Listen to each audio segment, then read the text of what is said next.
அன்பு நேயர்களே அனைவருக்கும் இனிய வணக்கம். இது Vatican top 10 sponsor by Black Thunder, Ooty main road, Mettupalayam. Vatican top 10 நிகழ்ச்சியை ஒளிபரப்ப உதவியவர்கள் Black Thunder. Lucky Falls at Black Thunder, Ooty main road, Mettupalayam. நேயர்களே, பெரும் பாரம்பரியத்தை கொண்டிருக்கும் கத்தோலிக்க திருஆவியின் செயல்பாடுகளை உலகறிய செய்வதே இந்த நிகழ்ச்சியின் நோக்கம். அந்த வகையில் இந்த வாரம் பொதுமக்கள் முன்பு தோன்றிய திருத்தந்தை புனித 2ஆம் ஜான் பால் அவர்களின் 20ஆம் ஆண்டு நினைவு நாள், கருப்பு சந்தையில் விற்கப்படும் புனித பொருட்கள் என பல நிகழ்வுகள் காத்திருக்கின்றன. அனைத்தையும் அறிந்து கொள்ள வாருங்கள் இன்றைய நிகழ்ச்சிக்குள் போகலாம்.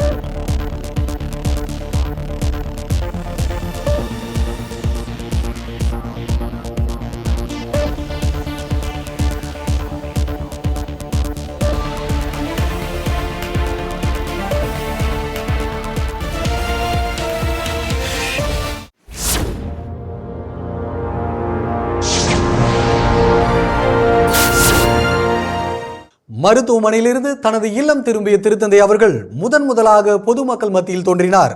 அந்த காட்சிகளை இன்றைய நிகழ்ச்சியின் முதல் பகுதியாக பார்ப்போம். மருத்துவமனையிலிருந்து திரும்பிய திருத்தந்தை அவர்களை காண பலர் எதிர்பார்த்திருந்த அதே வேளையில் இவ்வளவு சீக்கிரம் அவர் புனித பேதுரு பேராலயத்திற்கு வருவார் என்று யாரும் எதிர்பார்க்கவில்லை. மருத்துவமனையிலிருந்து திரும்பிய திருத்தந்தை அவர்கள் பொதுமக்கள் மத்தியில் முதலாக தோன்றிய அத்தருணத்தில் ஒட்டுமொத்த பேதுரு சதுக்கமும் உரத்த கரவொலியால் அதிர்ந்தது. நோயுற்றோருக்காக நிறைவேற்றப்பட்ட யூபிலி திருப்பலிக்கு பிறகு திருத்தந்தை அவர்கள் அங்கு வருகை புரிந்தார். அத்திருப்பலிக்கு அவர்தான் தலைமையேற்க வேண்டியிருந்தது. இருந்தாலும் அப்போதைய சூழ்நிலை அதற்கு வழிவகுக்கவில்லை. திருத்தந்தை பிரான்சிஸ் அவர்களுக்கு தொடர்ந்து ஆக்சிஜன் உதவி தேவைப்படுகிறது. மேலும் அவர் பலவீனமாகவே காணப்படுகிறார். புனித பேதுரு சதுக்கத்திற்கு வந்த திருத்தந்தை அவர்கள் மக்களை வாழ்த்தி நன்றி கூறினார். தனது சுருக்கமான கருத்துக்களை முடித்த பிறகு அவர் அங்கு இருந்த சிலரை வாழ்த்தினார். இறை மக்களோடு இருக்க வேண்டும் என்ற தனது விருப்பத்தை அவர் அங்கு மீண்டும் வெளிப்படுத்தினாலும் அவர் அங்கிருந்த குறுகிய நேரத்தில் சிரமப்பட்டு பேசியது தெளிவாக தெரிந்தது. பின்னர் திருத்தந்தை அவர்கள் புனித கதவு வழியாக சென்றதாகவும் ஜெபித்ததாகவும் ஒப்புரவு அருள் அடையாளம் பெற்றதாகவும் வத்திக்கான் தெரிவித்தது குறிப்பிடத்தக்கது.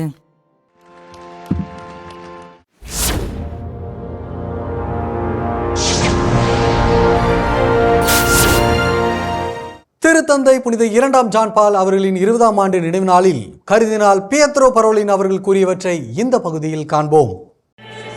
திருத்தந்தை புனித 2ஆம் ஜான் பால் அவர்களின் 20ஆம் ஆண்டு நினைவு நாளை முன்னிட்டு வத்திக்கான் ஒரு சிறப்பு திருப்பலியை புனித பேதுரு பேராலயத்தில் நிறைவேற்றியது. அந்த விழாவில் வத்திக்கான் மாநில செயலர் கர்தினால் பியத்ரோ பரோலின் அவர்கள் உருக்கமான மறையுரை ஒன்றை வழங்கினார். அதில் தனது வாழ்க்கையை அமைதி, நீதி மற்றும் மனித கண்ணியத்திற்காக அர்ப்பணித்த போலந்து நாட்டைச் சேர்ந்த திருத்தந்தை புனித 2ஆம் ஜான் பால் அவர்கள் ஓர் ஓயாத திருப்பயணி என்று குறிப்பிட்டார்.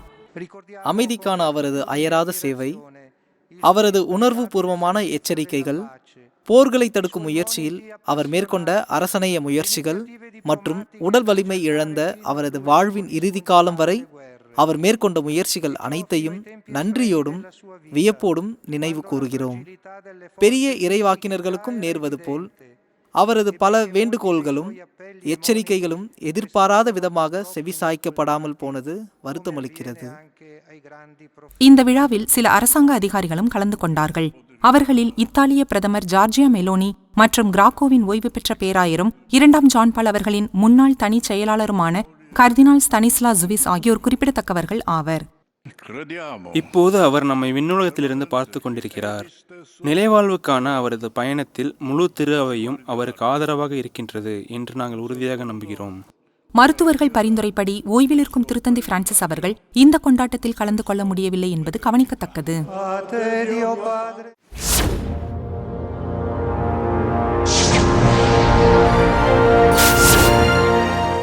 யூபிலி ஆண்டு தொடர்பான கணக்கில் அடங்காத போலி பொருட்கள் ரோமில் விற்கப்பட்டு வருவது தொடர்பாக எடுக்கப்பட்டு வரும் நடவடிக்கைகளை குறித்து இந்த பகுதியில் காண்போம். 2024 அக்டோபர் மாதம் யூபிலி ஆண்டு தொடங்கியிருக்காத அந்நிலையில் 1,00,000க்கும் அதிகமான யூபிலி ஆண்டு தொடர்பான போலி பொருட்களை காவல்துறையினர் பறிமுதல் செய்தனர். 6 மாதங்களுக்கு பிறகு அந்த எண்ணிக்கை கற்பனைக்கு எட்டாத உயரத்திற்கு சென்றுவிட்டது. புள்ளி விவரங்கள் அதிர்ச்சி அளித்தன. புனித ஆண்டு தொடங்கியதிலிருந்து 16 மில்லியனுக்கும் அதிகமான சட்டவிரோத நினைவுப் பொருட்களை நீதிக்கான காவல்துறை பறிமுதல் செய்துள்ளது. 10 ஆசிரியர்கள் மற்றும் ஒரு இத்தாலியர் உட்பட 11 பேர் மீது குற்றம் சாட்டப்பட்டுள்ளது. இந்த நடவடிக்கை டிசம்பர் 24ஆம் நாள் தொடங்கிய ஒரு திட்டத்தின் ஒரு பகுதியாக இருந்தாலும் இது நீண்ட காலத்திற்கு முன்பே திட்டமிடப்பட்டதாகும். நிதிக்கான காவல்துறை பாதுகாப்பு படைப்பிரிவின் அங்கத்தினர் ஒருவர் சில மாதங்களுக்கு முன்பு செய்தித்தாள் ஒன்றில் அதை குறித்து விளக்கினார். ஜூபிலி கொண்டாட்டத்தின் காரணமாக நகரத்தின் முக்கிய இடங்களையும் திருப்பயணிகள் அதிகம் கூடும் பல வணிக வளாகங்களையும் தொடர்ந்து கண்காணிக்க வேண்டியிருக்கும். இவ்வாறான பணிகளைத்தான் இந்த பாதுகாப்பு படையினர் மேற்கொண்டனர். உரோமையின் பல்வேறு மாவட்டங்களிலும் அவர்கள் தீவிரமாக சோதனையிட்டனர். அப்போதுதான் இவ்வகையான சட்டவிரோத வணிகம் கண்டுபிடிக்கப்பட்டது. அனுமதி இல்லாத அறிவுசார் சொத்து தொடர்பான சட்ட விதிகளை மீறும் மோசடிகளும் இங்கே நிலவுகின்றன. உண்மையில் அங்கு சிலுவைகள், ஜபமாலைகள், பதக்கங்கள், புனித படங்கள், வத்திக்கானின் சின்னம் மற்றும் திருத்தந்தை பிரான்சிஸ் அவர்களின் முகம் போன்ற எல்லா வகையான போலியான பொருட்களையும் கண்டுபிடித்தனர் என்பது குறிப்பிடத்தக்கது.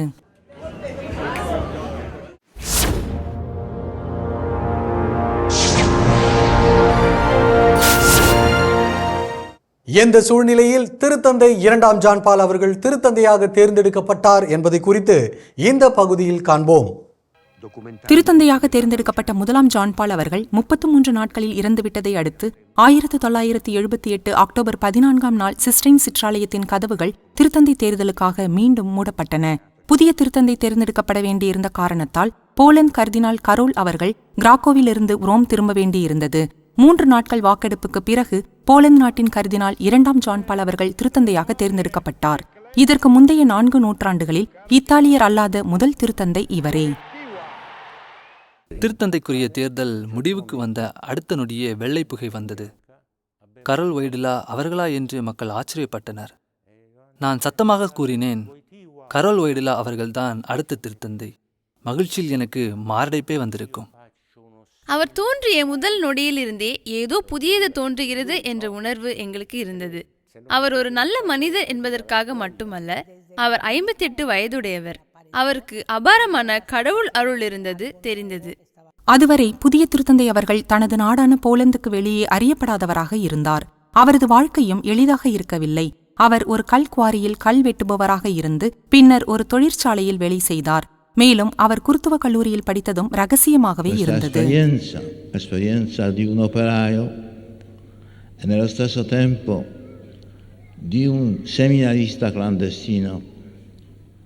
ஒரு தொழிலாளியாகவும் அதே நேரத்தில் ஒரு ரகசிய குருத்துவ மாணவனாகவும் இருந்த அந்த அனுபவம் என் வாழ்நாள் முழுவதும் எனக்குள்ளேயே இருந்துவிட்டது. தொழிற்சாலையில் இரவும் பகலும் 8 மணி நேர வேலை நேரத்தில் நான் சில புத்தகங்களை என்னுடன் எடுத்துச் சென்றேன். என் சக ஊழியர்கள், அதாவது தொழிலாளர்கள் ஆச்சரியப்பட்டார்கள்.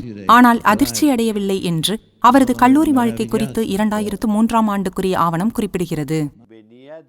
முதலில் நாசிகளின் படையெடுப்பு, பின்னர் பல வருடங்களாக திரு அவையுடன் போரிட்ட கம்யூனிஸ்ட் ஆட்சி போன்ற சூழ்நிலையை அனுபவித்த ஒரு நாட்டிலிருந்து அவர் வந்தார். அதுவே ஒரு பெரிய புதுமையாக இருந்தது.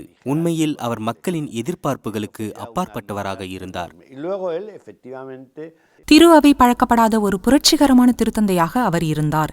அவர் ஒரு கவிதை பிரியராக இருந்தார். கிராமப்புறங்களுக்கு செல்லவும் விளையாட்டுகளில் ஈடுபடவும் அவர் விரும்பினார்.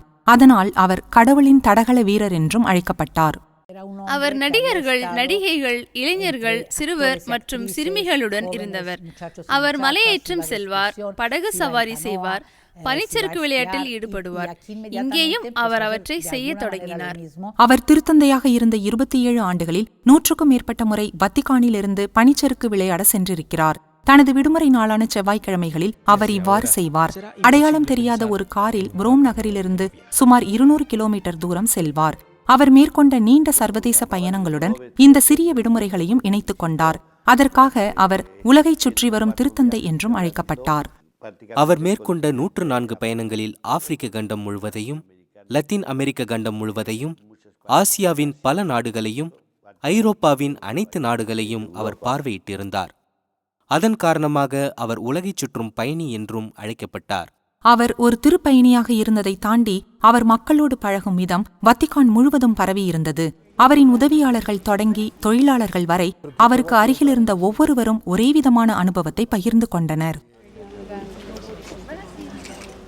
அவரோடு நான் லிஃப்டில் சென்ற ஒவ்வொரு முறையும் அவர் எங்கள் குடும்பத்தை பற்றி விசாரிப்பார்.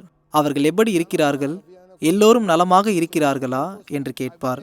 பிறகு ஒரு நாள் என் மகள்கள், என் மனைவி மற்றும் என் அம்மாவுடன் இணைந்து அவரது குடியிருப்பில் ஒரு காலை திருப்பலிக்கு செல்லும் வாய்ப்பு எனக்கு கிடைத்தது.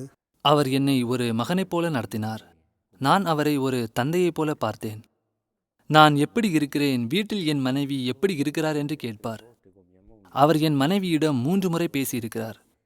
அவர் அவளிடம் என்ன சொன்னார் என்று இன்று வரை எனக்கு தெரியாது. நான் அவளிடம் கேட்கும் போதெல்லாம் அதை என்னிடம் கூறியதே இல்லை. அவர் பின்பற்றிய நடைமுறைகளும் அவற்றிலிருந்த புதுமைகளும் இயல்பான அவரது வார்த்தைகளும் அக்காலத்தில் இருந்த திருத்தந்தை என்ற கருத்தியலை உடைத்தது எனலாம். அது 20 ஆண்டுகள் கழித்து இன்றும் மாறாதிருக்கும் ஒரு மரபு என்றால் அது மிகையாகாது.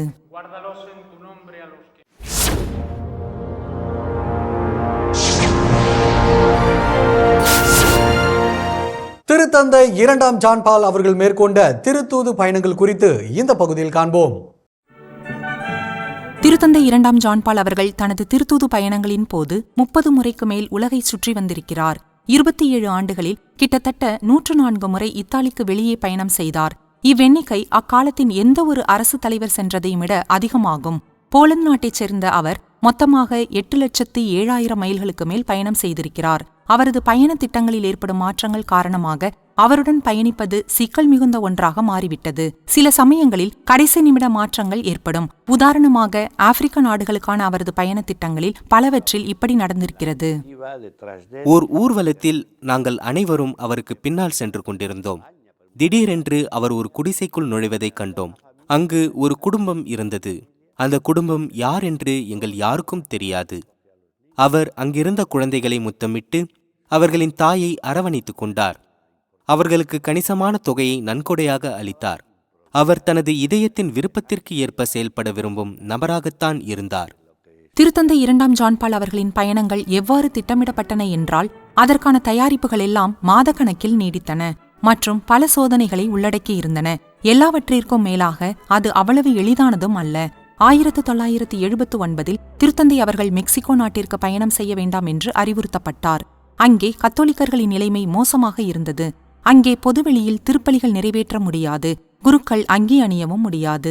திருத்தந்தை அவர்கள் அப்போதைய அதிபரிடம் அனுமதி கேட்டு கடிதம் எழுதினார். அவரும் ஒப்புக்கொண்ட போதிலும் திருத்தந்தையின் வருகையின் போது அவருக்கு அதிக முக்கியத்துவம் கொடுக்கப்படவில்லை. திருத்தந்தை அவர்கள் இறுதியாக மெக்சிகோவுக்கு வந்தார். அங்கு அவர் மட்டும்தான் அங்கி அணிந்திருந்தார். பின்னர் அந்நாட்டின் அதிபர் ஹெலிகாப்டரில் இருந்து இறங்கி அவரை வரவேற்றார். அவர் அங்கு தற்செயலாக வந்ததைப் போல் நடந்து கொண்டார். அவர் வெறுமனே கையை நீட்டி, "உங்களை வரவேற்கிறோம் ஐயா, உங்களுடைய இந்த மக்களிடம் உங்களை விட்டு செல்கிறேன்" என்று கூறிவிட்டு அவர் சென்று விட்டார்.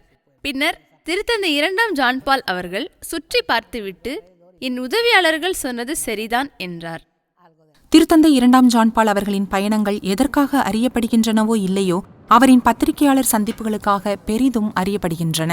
பத்திரிகையாளருக்கும் திருத்தந்தைக்கும் இடையிலான உரையாடல் மிகவும் இயல்பான முறையில் நடக்கும். ஆனால் இது அனைத்தும் வாலண்டினா அலஸ்ராக்கியிடமிருந்து தொடங்கியது. திருத்தந்தை 2ஆம் ஜான் பால் அவர்களை பேட்டி கண்ட முதல் நபர் இவர்தான். மேலும் திருத்தந்தையின் மெக்சிகோ பயணத்திற்கு சில மணி நேரங்களுக்கு முன்பு நடந்த அந்த பேட்டி துணிவுக்கான அடையாளமாகும். பயணத்திற்கு முந்தைய நாள் திருத்தந்தையை பேட்டி காணும்படி என்னிடம் கேட்கப்பட்டது.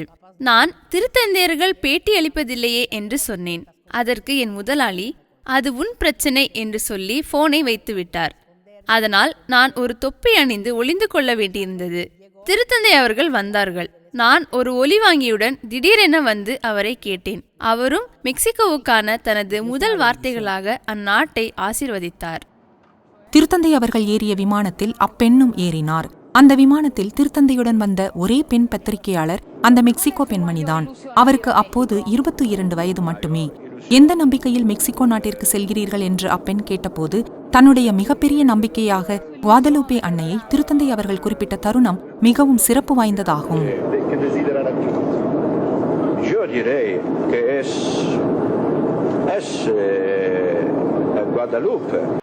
திருத்தந்தை 2ஆம் ஜான் பால் அவர்களுடன் விமானத்தில் செல்வது இப்படிதான் இருக்கும். ஏறக்குறைய எந்த இடத்தையும் விட்டு வைக்காத மனிதர் அவர். பெரிய நாடுகள் முதல் சிறிய நாடுகள் வரை, அதிக கத்தோலிக்க கிறிஸ்தவர்கள் உள்ள நாடுகள், குறைவானவர்கள் இருக்கும் நாடுகள், சர்வாதிகார ஆட்சி நடக்கும் நாடுகள், ஜனநாயக ஆட்சி நடக்கும் நாடுகள் மற்றும் வறுமையில் உள்ள நாடுகள் என அவர் அனைத்து நாடுகளுக்கும் பயணித்திருப்பது குறிப்பிடத்தக்கது.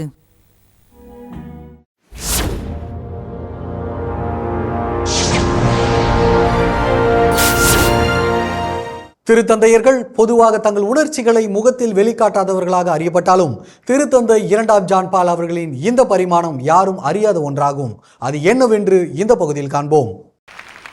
பொதுவாக திருத்தந்தையர்கள் உரக்க சிரிப்பதை அரிதாகவே காண முடியும். ஆனால் இந்த இரு கலைஞர்களும் அதை நிகழ்த்தி காட்டியிருக்கின்றனர். ரோமியில் ஓபஸ் டெய் நிறுவனம் ஏற்பாடு செய்த பல்கலைக்கழக மாணவர்களுக்கான மாநாட்டில் பங்கேற்ற நூற்றுக்கணக்கான இளம் மாணவர்களுக்கும் திருத்தந்தைக்கும் இடையிலான சந்திப்புகளின் போதுதான் இவை நடந்தன. இந்நிகழ்ச்சிகள் 80களின் இறுதியிலும் 90களின் தொடக்கத்திலும் நடைபெற்றன. இரு மாணவர்கள் அந்நிகழ்ச்சியின் நட்சத்திரங்களாக திகழ்ந்தனர். அவர்களில் ஒருவர் இப்போது குருவாக இருக்கிறார்.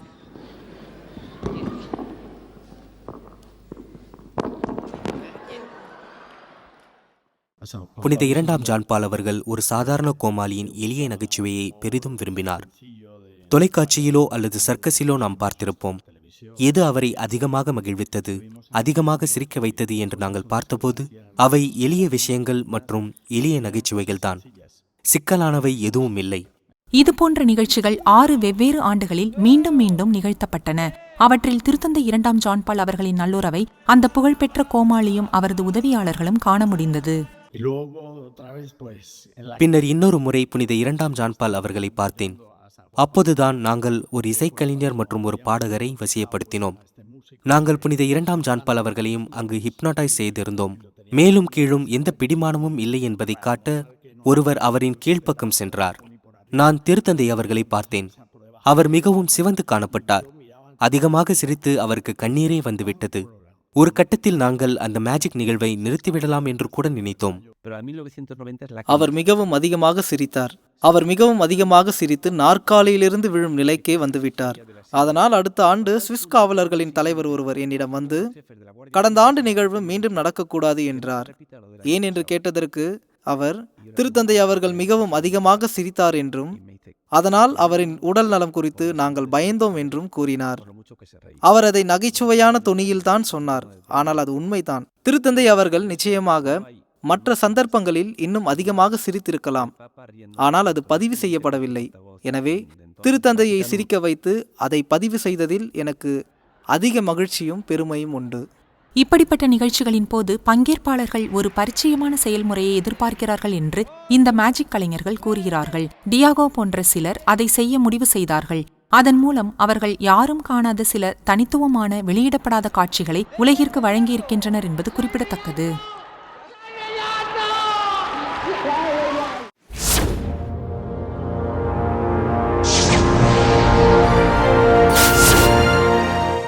முறைகேடுகள் தொடர்பாக இயேசு சபை எடுத்திருக்கும் நடவடிக்கைகளுக்கு ஆதரவு தெரிவிக்கும் விதமாக பிரான்ஸ் நாட்டின் லூர்து அன்னை சரணாலயம் எடுத்திருக்கும் முயற்சிகள் குறித்து இந்த பகுதியில் காண்போம். இயேசு சபை துறவி ரூப்னிக் அவர்கள் வழக்கில் அச்சபை ஏற்கனவே ஒரு படி முன்னோக்கி சென்று பாதிக்கப்பட்ட 5 நபருக்கு கடிதம் அனுப்பியிருக்கிறது. இப்போது பிரான்ஸ் நாட்டின் லூர்து அன்னை சரணாலயமும் இப்படிப்பட்ட வழக்கு சார்ந்த ஒரு அடையாளப்பூர்வ நிலைப்பாட்டை எடுக்க முடிவு செய்துள்ளது. இதில் தங்கள் ஆதரவை காட்ட அவர்கள் முன்னாள் இயேசு சபை குருவின் மொசைக் ஓவியங்களை மூடவிருக்கிறார்கள். அவ்வோவியங்கள் இவ்வாறு மூடப்படுவது இது முதல் முறை அல்ல. ஜூலை 2024 ஊர்வலங்களின் போது அவர்கள் அந்த ஓவியங்களின் ஒளிவிளக்குகளை நிறுத்தி வைத்தனர். பாதிக்கப்பட்டவர்கள் 2024 ஆண்டு பிப்ரவரி மாதத்தில் தங்கள் அடையாளத்தை வெளிப்படுத்தி திரு அவை சட்ட செயல்முறையை விரைவுபடுத்த அழுத்தம் கொடுக்க முடிவு செய்தனர். திரு அவை நீதிமன்ற விசாரணை தொடர்பான சமீபத்திய தகவல் என்னவென்றால், நம்பிக்கை கோட்பாடுகளுக்கான பேராயர் அறிவித்தபடி ஆரம்பகட்ட விசாரணைகள் முடிவடைந்துள்ளன. இந்த கட்டத்தில் நீதித்துறை செயல்முறையை தொடங்க நீதிபதிகள் தேவைப்படுகிறார்கள். இருப்பினும் ரூப்னிக் அவர்கள் இதுவரை அச்சம்பவங்கள் குறித்த தனது கருத்தை பகிரங்கமாக வெளியிடவில்லை. இயேசு சபை நடத்திய உள் விசாரணையில் அவர் ஒத்துழைக்கவில்லை என்ற காரணத்தால் அது அவரை கீழ்ப்படியாமைக்காக சபையிலிருந்து வெளியேற்றும் முடிவை எடுத்தது குறிப்பிடத்தக்கது.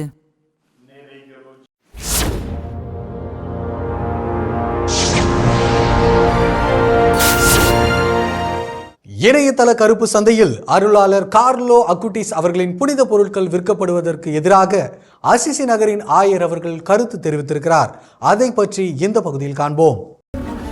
கருப்பு சந்தையில் புனிதர்களின் புனித பொருட்கள் விற்கப்படுகின்றன என்று இணையதள ஏலத்தில் ஏப்ரல் 27 புனிதராக அறிவிக்கப்பட உள்ள இளைஞர் கார்லஸ் அக்யூட்டிஸ் அவர்களின் புனித பொருட்களை கண்டறிந்த அசிசியின் ஆயர் அவர்கள் கண்டித்துள்ளார். நான் பொறுப்பானவன், எல்லாவற்றையும் முறையான வழியில் செய்ய முயற்சிக்கின்றேன். நேற்று நான் அருளாளர் கார்லோ அக்யூட்டிஸ் அவர்களின் புனித பொருள் ஒன்றை கண்டேன். அது நியமனதாரரால் அங்கீகரிக்கப்பட்டது. அது அப்புனிதரின் உடலில் இருந்த ஒன்றாகத்தான் இருக்க வேண்டும். அதை நான் ஏலத்தில் பார்த்தேன். இது போன்ற ஒன்றை பொறுத்து கொள்ள முடியாது.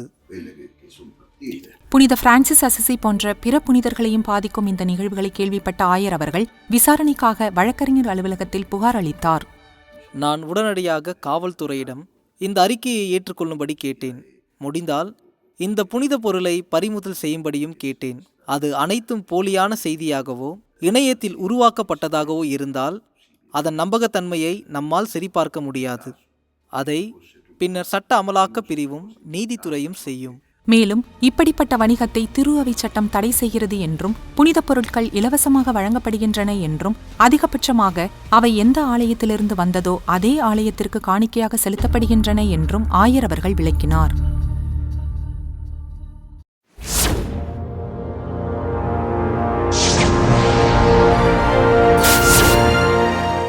சமீபத்தில் வெளியாகியுள்ள த சோசன் எனும் தொலைக்காட்சி தொடரின் 5ஆம் பாகம் எதை மையப்படுத்தியுள்ளது என்பதை குறித்து இந்த பகுதியில் காண்போம். தி சோசன் தொடரின் 5வது சீசன் தி லாஸ்ட் சப்பர் என்ற தலைப்பிலான பகுதி சமீபத்தில் திரையிடப்பட்டது. ரோம் மற்றும் வத்திக்கானில் நடந்த இந்த திரையிடலில் அத்தொடரில் மரிய மகதலேனாவாக நடிக்கும் நடிகை எலிசபெத் தாபிஷ் அவர்கள் கலந்து கொண்டார். இந்த பெண் யார் என்பது குறித்து அனைவருக்கும் வெவ்வேறு கருத்துக்கள் உள்ளன. எனவே நற்செய்திகளில் கூறப்பட்டதையும் நிகழ்ச்சிக்காக எழுத்தாளர்கள் எழுதியவற்றையும் நான் தெரிந்து கொள்ள நினைத்தேன். அவர்கள் அப்பெண்ணை மனிதாபிமானமுள்ள ஒருவராக காட்டியிருந்தார்கள். அப்பெண்ணுடைய பயணத்தில் எனக்கு மிகவும் பிடித்த பகுதி அவள் நம்மோடு எவ்வளவு தொடர்பு படுத்தக்கூடியவள் என்பதுதான். அவள் தவறுகள் செய்கிறாள், அவள் முயற்சி செய்கிறாள், சில சமயங்களில் தன்னை நேசிக்கிறாள். இவைதான் நான் தொடர்பு படுத்தும் விஷயங்கள். இந்த புதிய தொடரின் தொகுப்புகள் கிறிஸ்துவின் பாடுகளுக்கு இட்டுச் செல்லும் வழியை காட்டலாம். இதன் நுணுக்கமான தயாரிப்பு மற்றும் கதை கூறும் அணுகுமுறையுடன் இந்த தொடர் விரிவடைந்து வருகிறது. உலகெங்கிலும் மில்லியன் கணக்கான பார்வையாளர்களை கொண்ட ஒரு உலகளாவிய நிகழ்வாக இது மாறியுள்ளது குறிப்பிடத்தக்கது.